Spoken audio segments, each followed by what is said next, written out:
Tras los altos muros y el alambre de espino de una prisión, es fácil suponer que el encierro pondrá fin al reino del terror de algunos reclusos. Por desgracia, esto no podría estar más lejos de la realidad. Estos despiadados delincuentes ya no tienen nada que perder y por eso se desata el infierno, cuando fijan su mirada en un nuevo objetivo: los guardias de prisiones. En este video te mostraré el lado más oscuro de la vida en prisión, cuando los presos se vuelven contra quienes deben protegerlos. Aquí tienes a 6 convictos peligrosos que realmente han matado a guardias de prisiones. Lemuel Warren Smith. Lemuel Warren Smith nació en un hogar extremadamente religioso en Ámsterdam, Nueva York. Por desgracia, la educación religiosa que recibió no fue suficiente para impedir que se convirtiera en lo que muchos describirían como un monstruo. Se dedicó a la delincuencia y, según él, su primer intento de asesinato ocurrió cuando solo tenía 20 años. Al relatar el suceso, Smith declaró que estuvo a punto de asfixiar a una niña de 9 años hasta matarla. Cuando cumplió 16 años, Smith ya era sospechoso en un caso de robo y asesinato ocurrido en su barrio. Sin embargo, el caso se desmoronó por falta de pruebas y escapó a la detención. A pesar de su golpe de suerte, Smith no tardó en enfrentarse a la ley por una plétora de delitos. Entre enero de 1958 y agosto de 1977, Smith se dedicó a asesinar al menos a 5 personas. La mayoría de sus víctimas eran mujeres, a las que agredía sexualmente y mutilaba antes de arrojar sus cadáveres donde le daba la gana. A medida que aparecían más y más cadáveres en el barrio, los investigadores empezaron a acercarse cada vez más al culpable. La policía encontró huellas, cabellos y restos de sangre cerca de una de las escenas del crimen, y estas nuevas pruebas ayudaron a orientar a las autoridades en la dirección correcta. Cuando la policía reunió suficientes pruebas contra él, Smith fue detenido en agosto de 1977. En el momento de la detención, había secuestrado y violado a una joven y la estaba obligando a conducir hacia Albany. Por suerte, la policía interceptó el coche. En 1978, Smith confesó 5 asesinatos, pero más tarde empezó a afirmar que padecía un trastorno de personalidad múltiple y otros problemas de salud mental. Al final, Smith fue juzgado y condenado por 3 casos diferentes, en los que recibió diversas condenas que oscilaban entre los 20 años de prisión y la cadena perpetua. Tras ser condenado, Smith fue recluido en el centro penitenciario de Green Haven, una prisión de máxima seguridad donde los presos están sometidos a estrecha vigilancia. No sería la primera vez que el mundo viera a un asesino en serie y violador caer por sus crímenes. Sin embargo, estar entre rejas no fue suficiente para saciar el inagotable hambre de sangre de Smith. Y antes de que nadie pudiera darse cuenta, Smith volvió a atacar. En 1981, Donna Payant, funcionaria de prisiones de Green Haven, recibió una llamada urgente y dijo a un compañero de trabajo que tenía que ocuparse de un asunto. No se sabe de qué se trataba la llamada, pero fue el principio del fin para Donna. Al final del turno, el compañero de Donna esperó para recogerla, pero Donna no se presentó. Otros funcionarios fueron alertados de la situación y todos empezaron a buscarla. Se registró todo el recinto penitenciario durante la noche y la búsqueda continuó hasta bien entrada la mañana siguiente, pero seguía sin haber rastro de Donna. Al día siguiente, 2 funcionarios escoltaron un camión de la basura hasta un vertedero después de que toda la basura de la prisión se hubiera vaciado en el camión. Aunque el vertedero estaba a 30 kilómetros, los agentes estaban decididos a no dejar piedra sobre piedra. Al llegar al vertedero, la basura estaba esparcida y los agentes empezaron a peinarla con la esperanza de encontrar algún tipo de pista. Esta vez, sí encontraron a Donna, o al menos lo que quedaba de su cuerpo mutilado. La muerte de Donna la convirtió en la primera funcionaria penitenciaria asesinada en una prisión. Tras descubrirse el cadáver, se abrió una investigación. Había que atrapar y procesar al asesino, pero los investigadores lo tenían difícil. No habría habido pruebas contra Smith, de no ser por una aguda observación realizada por un examinador que examinó a Mara Lee Wilson, otra de las víctimas de Smith. El examinador señaló que las marcas de mordiscos en el cuerpo de Donna tenían un extraño parecido con las encontradas en las víctimas anteriores de Smith. Esta observación resultó ser la prueba más incriminatoria que vinculaba a Smith con el crimen. El hecho de que un recluso fuera capaz de asesinar a un funcionario dentro de una prisión de máxima seguridad sin ser descubierto conmocionó al mundo entero. Todo el mundo estaba mirando. En junio de 1983, Smith fue declarado culpable del asesinato de Donna y condenado a muerte. Sin embargo, en 1984 se le conmutó la pena gracias a un recurso que presentó. Tras el atroz crimen que cometió, la presencia de Smith en el centro penitenciario de Green Haven se consideró un peligro tanto para los reclusos como para los funcionarios de prisiones. fue trasladado a una zona de detención más segura, donde permaneció casi aislado como castigo por sus crímenes. En diciembre de 2022, Smith cumplía su cadena perpetua en el centro penitenciario de máxima seguridad de Wende. Thomas Silverstein.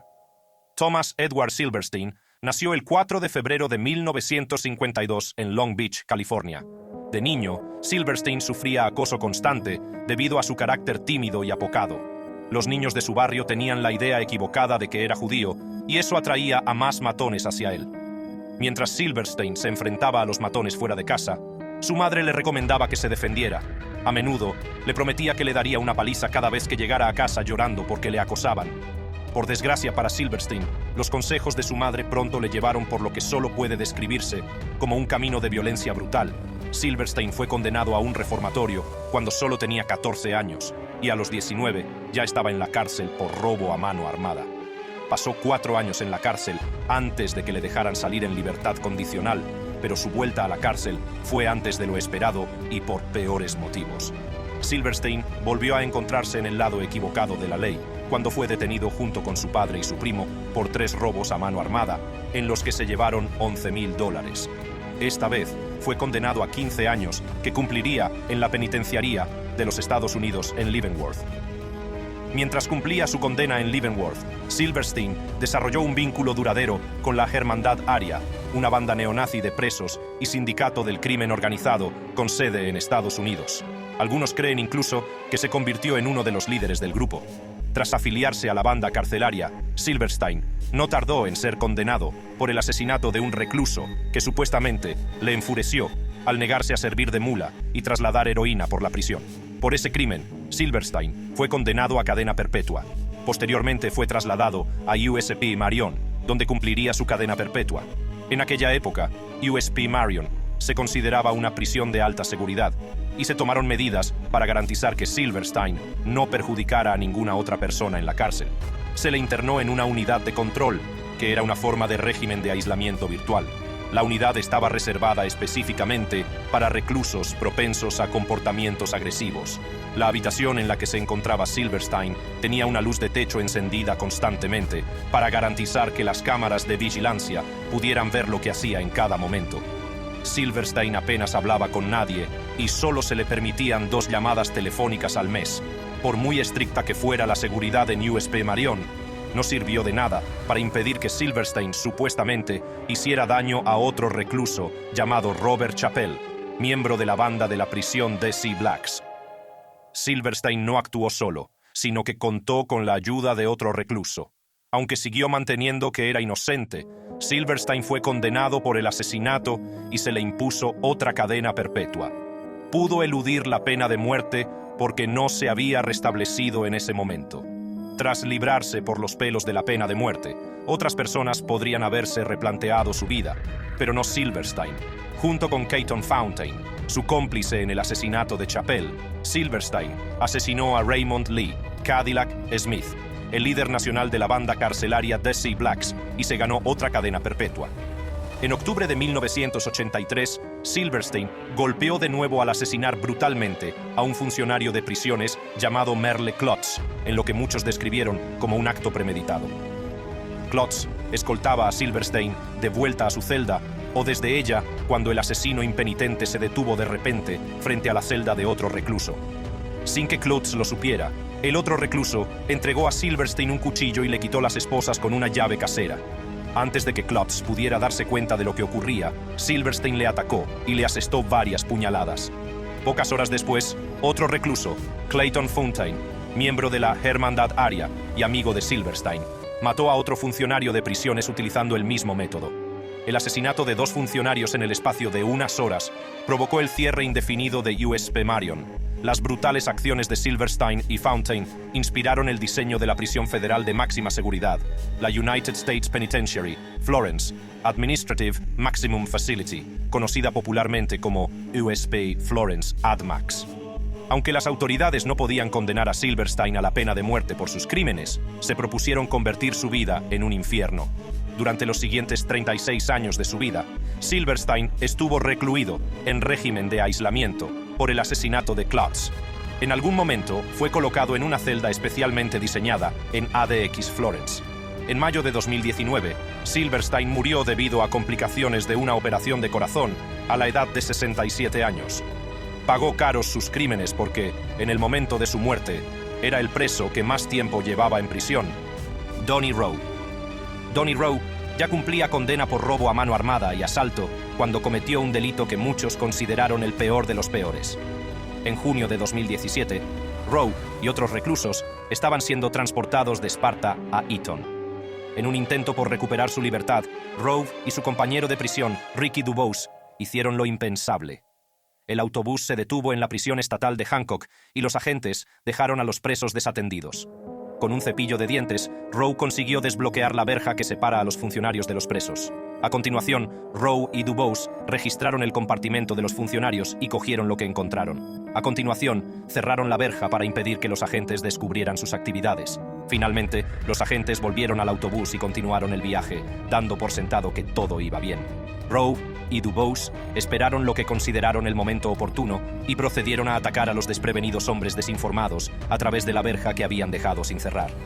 Mientras Rowe y Dubose forcejeaban con los agentes, los demás reclusos del autobús se trasladaron a la parte trasera para evitar quedar atrapados en medio de la lucha. La situación no tardó en agravarse cuando los reclusos oyeron disparos, pero antes de que nadie pudiera intervenir, los dos agentes, Christopher Monica y Curtis Billue, yacían sobre charcos de su propia sangre. En cuanto confirmaron que los agentes estaban muertos, Rowe y Dubose saltaron por la ventana y escaparon dejando desatendidos a los demás reclusos y al autobús. Afortunadamente, todos los demás reclusos permanecieron en el autobús y ninguna otra persona intentó escapar.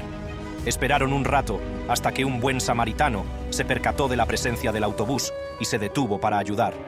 Cuando se acercó al vehículo, oyó que los reclusos le hacían señas para que llamara al 911, justo antes de que se diera cuenta de que el cuerpo de la agente Mónica yacía sin vida cerca de la puerta. El buen samaritano miró más de cerca y encontró al conductor del autobús, el agente Billue, sentado sin vida en el asiento del conductor. Inmediatamente llamó a las autoridades y volvió a su camión para esperar a que llegara la policía. La policía emitió inmediatamente una orden de búsqueda y captura de los dos fugitivos. Publicaron la descripción de un coche que supuestamente conducían los dos fugitivos. Para mostrar la severidad de la búsqueda, se emitió una recompensa de $90,000 por su captura. Rowe y Dubose siguieron huyendo durante los 2 días y medio siguientes y llegaron a Tennessee antes de que se descubriera su paradero. Se habían escondido en una casa cuyos propietarios estaban cautivos en su propia casa. Antes de que la policía pudiera llegar hasta ellos, los dos delincuentes robaron el jeep de los propietarios y huyeron. Se aseguraron de ordenar a los propietarios que inventaran una historia falsa para contar a la policía lo ocurrido y quién les había robado el jeep. Al poco tiempo, la policía localizó a los fugitivos en el coche robado y se inició una persecución. La persecución duró un buen rato y los fugitivos hicieron todo lo posible por huir de las autoridades. Incluso recurrieron a disparar a los agentes, pero todos sus esfuerzos fueron en vano cuando la persecución terminó en accidente. Rowe y Dubose salieron del coche accidentado y siguieron huyendo a pie. Se adentraron en el bosque. Los hombres siguieron huyendo hasta que se encontraron con otra casa a unas 6 millas de distancia. Mientras intentaban robar otro coche, fueron detenidos por el propietario del vehículo, que les pilló infraganti. Los dos delincuentes podrían haber dominado fácilmente al hombre, pero estaba armado y ellos habían dejado sus pistolas en el coche accidentado. Cuando se dieron cuenta de que habían llegado al final del camino, Rowe y Dubose se quitaron las camisas y empezaron a agitarlas en el aire en señal de que se rendían. Los dos acabaron tumbados boca abajo en el camino de entrada del hombre hasta que llegó la policía y se los llevó detenidos. En el momento de la detención, seguían en posesión de las armas de fuego de los agentes. Rowe, que ya cumplía cadena perpetua sin posibilidad de libertad condicional por un crimen que cometió en 2001, era ahora un asesino de policías y se iba a enfrentar definitivamente a un veredicto peor por el caso. Durante el juicio, el abogado defensor de Rowe se esforzó por salvarlo de la pena de muerte, argumentando que Rowe no tenía ni idea de que Dubose iba a disparar a los agentes. Sin embargo, Rowe solo pudo librarse de la pena capital porque el jurado no llegó a un acuerdo unánime. Rowe fue finalmente condenado a cadena perpetua sin libertad condicional, lo que supuso un gran alivio para él. Estar aislado el resto de su vida puede ser aterrador, pero no tanto como pasar años en el corredor de la muerte esperando a ser ejecutado. Michael Tisius. Michael Tisius tenía solo 18 años en 1999, cuando fue encarcelado por un delito menor por empeñar un equipo de música que había alquilado. cumplía condena en la cárcel del condado de Randolph, donde también estaba otro delincuente empedernido, Roy Vance. Theseus se hizo muy amigo de Vance, que era 8 años mayor que él. Vance no tardó en idear formas de sacar provecho de la relación, y aprovechándose de que Theseus se comportaba más joven que su edad, empezó a manipular al joven. Cuando Theseus estaba a punto de ser liberado, a Vance se le ocurrió un plan que podría ayudarle a escapar de la cárcel. Le vendió la idea a Theseus, que fue lo suficientemente ingenuo como para aceptarla. Theseus salió de prisión, pasó unos días desarrollando su plan para sacar a Vance de la cárcel y el 22 de junio de 2000 volvió a la prisión para llevar a cabo el plan. Sin embargo, no podía llevar a cabo tal misión solo, así que le acompañó Tracy Burlington, la novia de Vance. Era poco más de medianoche cuando Theseus y Burlington entraron en la prisión y dijeron a los funcionarios Egley y Acton que tenían que dejar cigarrillos para Vance. Lo que los agentes no sabían era que Theseus iba armado con una pistola.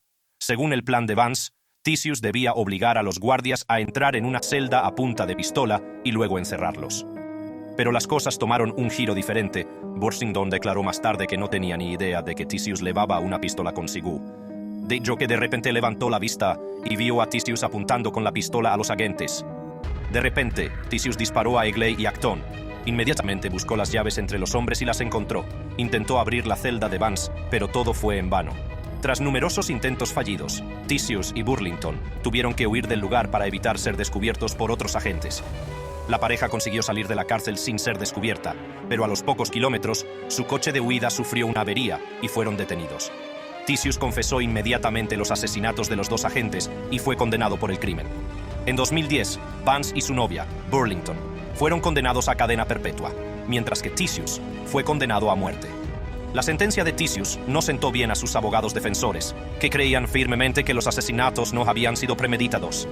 Tras su condena, el equipo de Theseus reunió suficiente información para demostrar que su cerebro estaba poco desarrollado, lo que le hizo susceptible a la manipulación de Vance. Theseus y sus abogados empezaron a pedir clemencia. La petición incluía muchos argumentos por los que la vida de Theseus debía ser perdonada. Uno de los argumentos era una declaración jurada de Vance que hablaba de cómo se aprovechó de la inmadurez de Theseus y de su evidente subdesarrollo en aquel momento.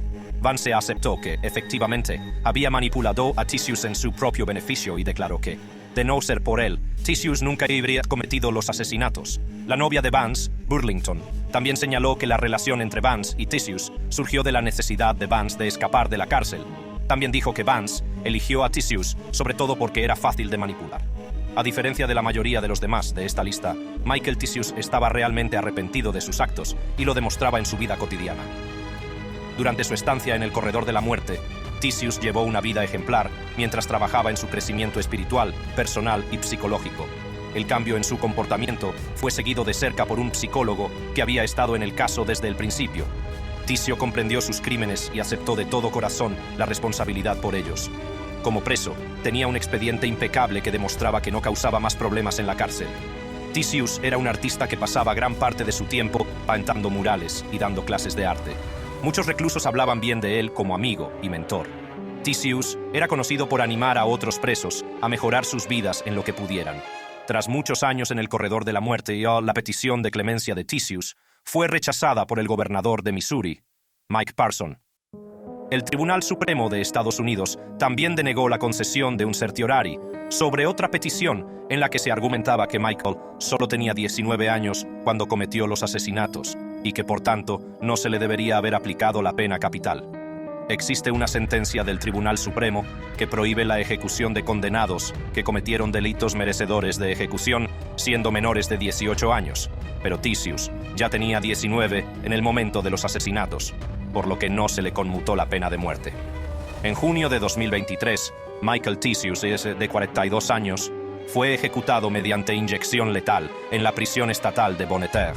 Fue la 12ª persona en Estados Unidos y la 3ª en el estado de Missouri en ser ejecutada en 2023. Jesse Conway. Jesse Conway nació el 17 de enero de 1997 en Filipinas. Su familia vivía en un barrio marginal y era tan pobre que su casa no tenía agua corriente. Tenían que utilizar un retrete portátil improvisado y dependían en gran medida de la buena voluntad y la caridad de los miembros de una iglesia cercana a su casa. Para colmo, el padre de Conway era un borracho que casi nunca estaba en casa. Cuando llegaba, descargaba su ira contra su mujer y sus hijos. Con el tiempo, la madre de Conwy se volvió a casar y trasladó a la familia a Roma, Nueva York. Conwy era un buen niño, pero en algún momento se desvió del camino y empezó a tener problemas con la ley. Conwy pronto se ganó un lugar permanente en el lado equivocado de la ley, creándose un largo historial delictivo. Fue detenido en varios estados, como Pensilvania, Arizona, California y Nuevo México, y juzgado por docenas de delitos, entre ellos agresión con agravantes, tráfico, consumo de drogas, distribución de estupefacientes, robo e intento de asesinato. Conwy fue condenado posteriormente a 11 años de prisión tras declararse culpable en 2003 por su implicación en una red de narcotráfico, controlada por la banda carcelaria New Mexican Mafia.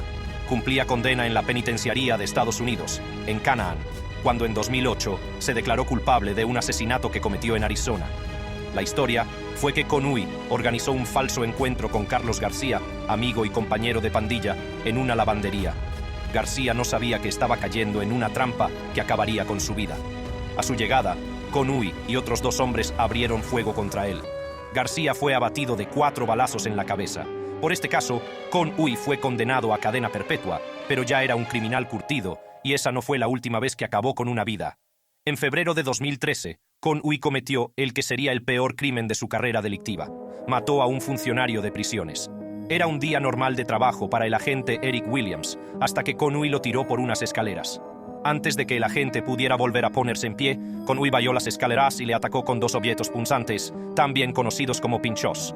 Durante los 11 minutos siguientes, Conwy apuñaló repetidamente a Williams un total de 203 veces mientras otros presos observaban cómo se desarrollaba la escena.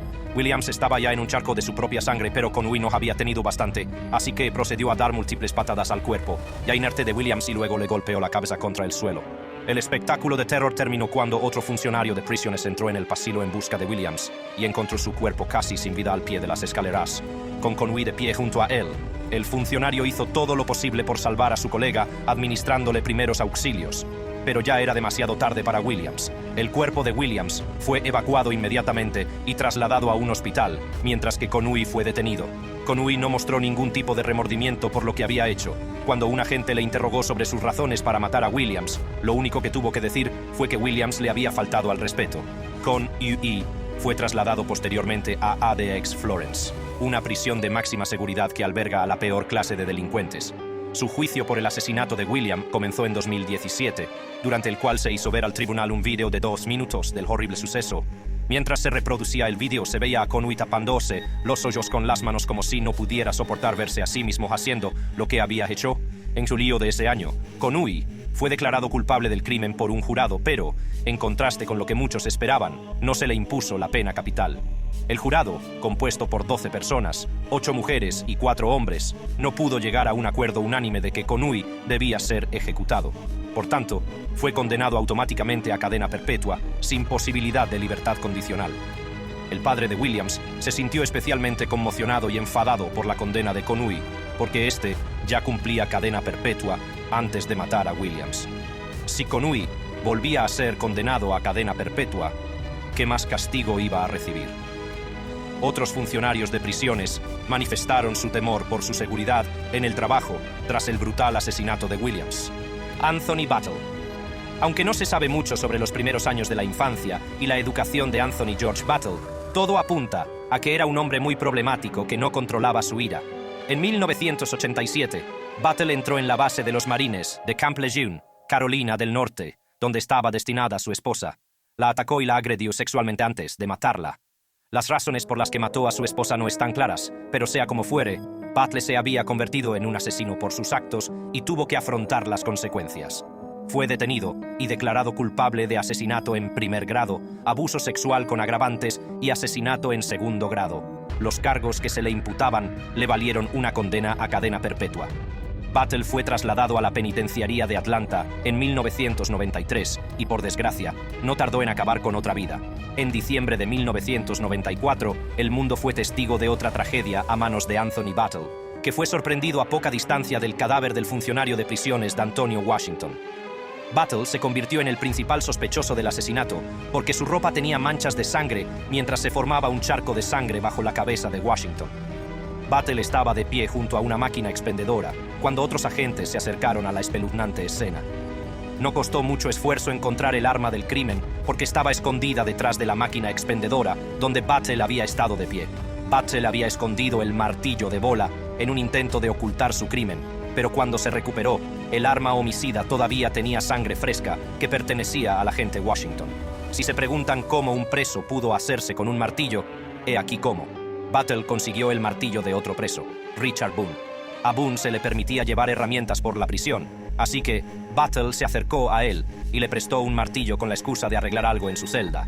Boone le dio fácilmente el martillo a Battle, sin saber que tenía planes de utilizar la herramienta como arma de destrucción. Antes del incidente, Battle había declarado en repetidas ocasiones que estaba cansado de estar en USPA y harto de que los guardias de la prisión le dieran órdenes. Por eso, cuando recogió el martillo de manos de Boone, se dijo a sí mismo que lo utilizaría para atacar al primer funcionario que viera. Por desgracia, Washington, de 31 años, fue la primera persona con la que se cruzó Battle y tuvo que pagar con su vida. Tras el correspondiente examen, el personal médico declaró que el agente Washington murió de 3 fuertes golpes de martillo en la cabeza. Washington debió de ser atacado sin ver a su agresor, y es posible que no tuviera la oportunidad de defenderse. En ese momento, Battle había acabado con 2 vidas, pero seguía sin sentir remordimientos. De hecho, empezó a ansiar aún más violencia. Entre el día en que mató a Washington y el día en que comenzó su juicio, Battle instigó 3 incidentes de violencia en prisión. Parecía tener una necesidad constante de provocar el caos, lo que suscitó serias dudas sobre su presencia en el tribunal y la seguridad de todos los asistentes al juicio. Por lo tanto, había que hacer algo con sus tendencias violentas antes de que pudiera comparecer ante el tribunal. Durante el juicio, Battle tenía las piernas atadas con grilletes y las manos sujetas con un cinturón negro de velcro. También se le obligó a llevar un jersey negro para tapar el cinturón de velcro cada vez que tenía que comparecer ante el tribunal. En el juicio, Battle tuvo que declarar en su propia defensa y confesó haber matado al agente Washington. Durante su testimonio, Battle afirmó que estaba experimentando alucinaciones y delirios que incitaron su declaración de demencia. Los abogados defensores de Battle afirmaron que era esquizofrénico e intentaron explicar sus actos. Battle fue declarado culpable y condenado a muerte en 1997. Se convirtió en el primer hombre de Georgia condenado a muerte a nivel federal desde que se restableció la pena capital en 1988. Tras conocer su sentencia, Battle tuvo la oportunidad de hablar con los miembros del jurado y suplicar que le perdonaran la vida. Sin embargo, decidió no arrepentirse hasta el final. En lugar de aprovechar la oportunidad para apelar, Battle miró a los ojos a los miembros del jurado y les dijo que el agente Washington había muerto como un perro, demostrando así que era un asesino a sangre fría y sin remordimientos. Se ha hecho mucho para honrar a los agentes que han caído a manos de criminales de corazón frío, pero sigue siendo una triste verdad que los funcionarios de prisiones tienen que vivir sus vidas mirando por encima del hombro. Echa un vistazo al siguiente vídeo para saber más sobre la relación entre los presos y los funcionarios de prisiones encargados de cuidarlos.